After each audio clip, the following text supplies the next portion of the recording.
Daniel worked as the studio manager at a popular photography studio. He was known for being hardworking, diligent, and trustworthy. For 7 years, he gave everything he had to the business. He arrived early, closed late, treated every client with respect, and handled the studio as though it were his own.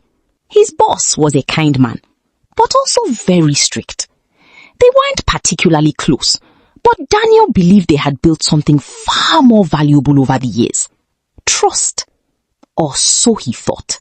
One ordinary morning, everything changed.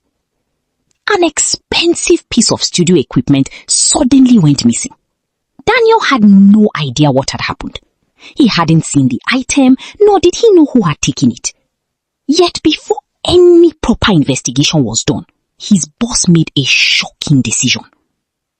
He withheld Daniel's salary for 2 months. A valuable piece of studio equipment is missing.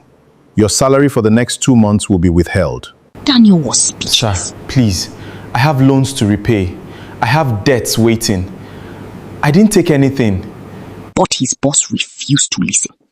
Daniel felt betrayed. For 7 years, nothing had ever gone missing under his watch. He had countless opportunities to steal from clients, inflate prices, or pocket extra cash without anyone noticing. But he never did. His conscience wouldn't allow it. What hurt him the most wasn't the money.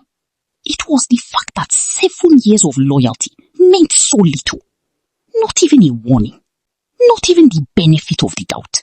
His boss never asked questions, never investigated, never trusted him enough to consider that he might actually be innocent. Daniel, I cannot help you. Daniel walked home that day burning with anger. That night, he made a dangerous decision. If he wants to treat me like a thief, then I'll show him what a real thief looks like. A few days later, Daniel resumed work. But he wasn't the same man anymore. This time, he had a plan. On one of his off days, he secretly entered the studio and deliberately damaged one of the expensive professional lights. Since there were no CCTV cameras and he wasn't scheduled to work that day, no one suspected him. His boss was devastated. The damaged equipment had to be replaced immediately. Daniel watched quietly as his boss spent more money. It gave him satisfaction, but he wasn't done. Soon, he started another scheme. Whenever new clients visited the studio, especially those who didn't personally know his boss, Daniel charged them nearly double the official price. He instructed them to transfer the normal fee to the company's account. Then, he quietly collected the extra money in cash for himself. No receipts, no records, no evidence. Now we're even. He carefully avoided regular customers who might expose him. And it worked. Within weeks, Daniel had made far more money than the 2 months salary that had been withheld. He earns millions, yet he chose to withhold my salary. He smiled every time he counted the cash. Meanwhile, his boss couldn't understand what was happening. Clients were slowly disappearing. Revenue was dropping. Equipment kept getting damaged. Something was terribly wrong. But he couldn't prove anything. Months later, Daniel resigned. He left with a smile. As he walked away from the studio for the last time, he whispered to himself. He thinks he is wise, that selfish man. Only if he knew, he wouldn't have messed with me. Daniel believed justice had finally been served. He thought he had won. He thought he had gotten away with everything. He had no idea. His greatest loss was still ahead of him. Several months passed. Daniel began searching for another job. But strangely, no one seemed willing to hire him. Interview after interview ended in rejection. Then, one afternoon, he met a businessman who happened to be one of the clients he had overcharged months earlier. Daniel recognized him immediately. This was his chance. He explained his situation and asked if there were any openings in the man's company. The businessman looked at him quietly. Then he sighed. I found out later what your studio actually charged. You collected extra money from me. I can explain, I can teach skills, I can train experience, but I cannot teach honesty. I cannot employ someone I cannot trust. The conversation ended there. Daniel stood speechless. For the first time, his revenge had a face, and it was staring back at him. Days later, the real shock came. A friend called him in panic. Daniel, have you checked social media? Confused, he opened his phone. His heart almost stopped.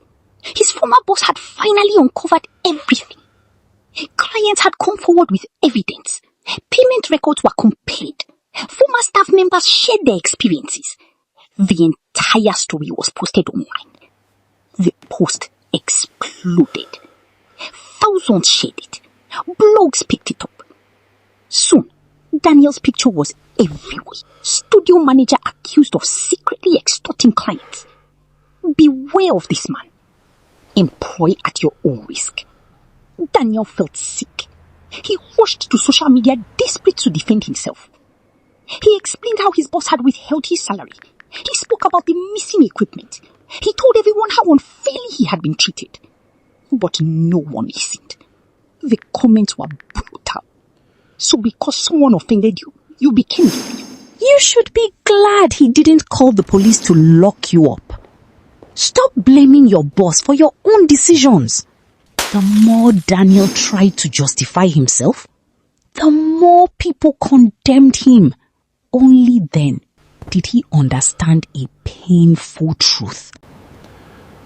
My boss may have treated me unfairly, but every dishonest choice afterward was mine. His reputation was no longer destroyed because of the withheld salary. It was destroyed because of the decisions he made after he was hurt. Sometimes the greatest damage isn't done by those who hurt us. It's done by how we choose to respond.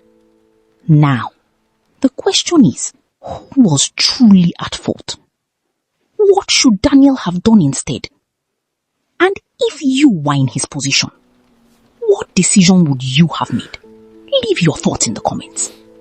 Don't forget to subscribe to get notifications when we drop a story.